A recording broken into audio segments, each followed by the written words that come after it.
bahaye ikaze kuri Mukire Entertainment. Uyu munsi dutangiye ikiganiro cyitwa Mukire Podcast, aho tugiye kujya turebera hamwe ibibazo bigira ku 10 ndetse n'ibisubizo byabyo. Ni ibibazo biteye amatsiko, ni ibibazo byigisha, ni ibibazo bituma murushaho kumenya ndetse no gukoresha ubwonko bwanyu ku kigero cyo hejuru cyane. Reka turebera hamwe ibyo bibazo uko hari 10 ndetse ndagaruka muri part 2 mbabwira n'ibisubizo byabyo.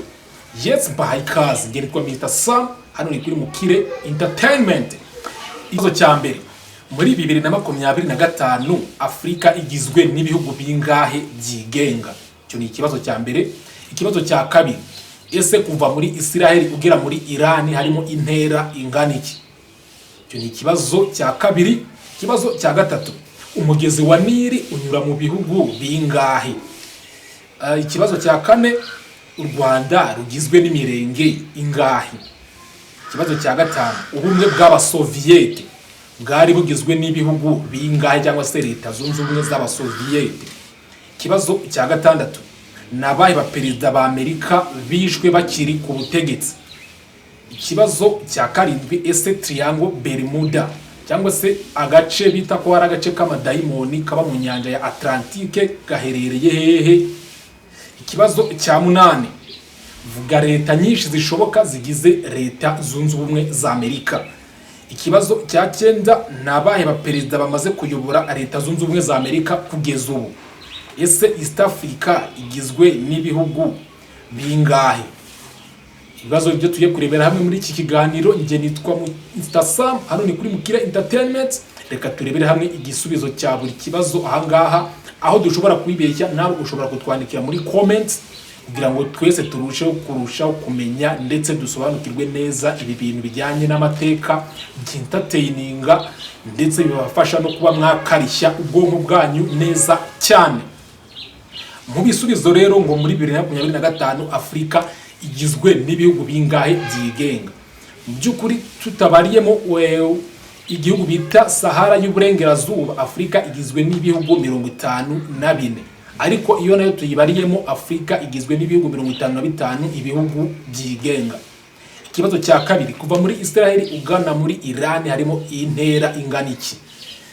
Muzanzwe mukurikira iby'intambara ya Israel na Iran, ngo barasana mwibaza ati ese Iran biyisaba igihe kingana iki kuva muri Iran irasa muri Israel? Ibintu nk'ibyo ngibyo.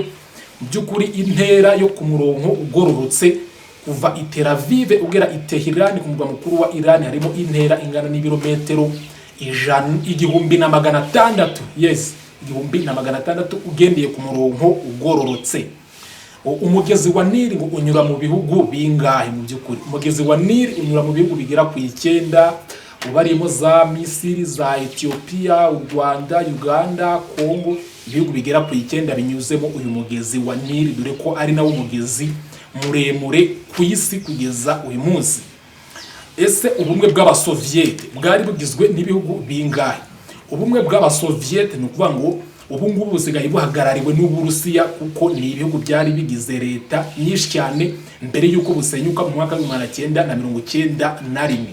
Bwari bugizwe n'ibihugu 15 rero, birimo za Ukraine, za Belarus n'ibindi bihugu byinshi biri mu karere Ukraine iherereyemo.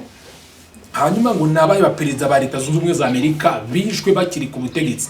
Leta zunze ubumwe za Amerika nubwo zicungira umutekano w'abakuru b'ibihugu bazo ku rwego rudasanzwe, ariko mu by'ukuri amateka agaragaza ko hari abaperezida ba Amerika bagera kuri 4 bishwe bakiri ku butegetsi, harimo uwo bita Abraham Lincoln, John F. Kennedy ndetse n'abandi batandukanye bishwe bakiri ku mirimo yo kuyobora Amerika.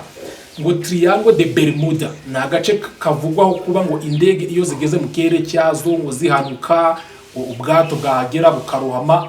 By'ukuri aka ni agace gaherereye mu nyanja ya Atlantique mu majyaruguru, gakora ku mbibi za leta zunze ubumwe za Amerika kuri leta ya Florida ndetse n'ikigwa cya Bermuda ndetse no mu kigwa cya Bahamas. Yes, hanyuma ngo leta zigize leta zunze ubumwe za Amerika, mu by'ukuri Amerika igizwe na leta nyinshi cyane zigera kuri 50. Harimo za Alabama, Alaska, Arizona, Arkansas, California n'izindi nyinshi zitandukanye. hanyuma ngo abaperezida bamaze kuyobora leta zunze ubumwe za Amerika kugeza ubu Amerika imaze kugira abaperezida bagera kuri 47 kuva yabona ubwigenge mu mwaka wa 1776. hanyuma ikibazo cya nyuma ni ikibazo kivuga ngo East Africa igizwe n'ibihugu cyangwa se n'ibihugu bingahe. Kugeza uyu munsi East Africa igizwe n'ibihugu bigera muri 7.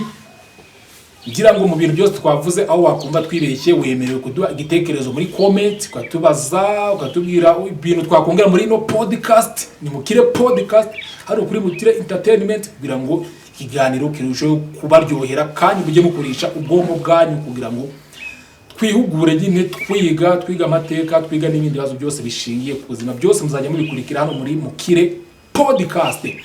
Iyase rero igizwe n'ibihugu birimo u Rwanda, u Burundi, Sudani y'Epfo iherutse kwinjiramo vuba, n'ibindi bihugu birimo Kenya na Tanzania, ndetse n'ibindi bihugu byinshi bitandukanye bigize uyu muryango wa EAC.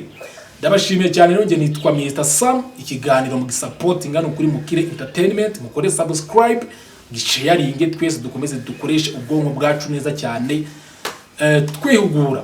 Hanyuma mbashishikaza kwa mwareba filime nziza cyane ziri guca kuri YouTube channel yitwa Karo TV Show. Karo TV Show, genda ukoreho subscribe, uzajya wasanga comedy nziza cyane zisekeje zigisha, wasange filime nziza cyane z'amaseri nziza zigisha.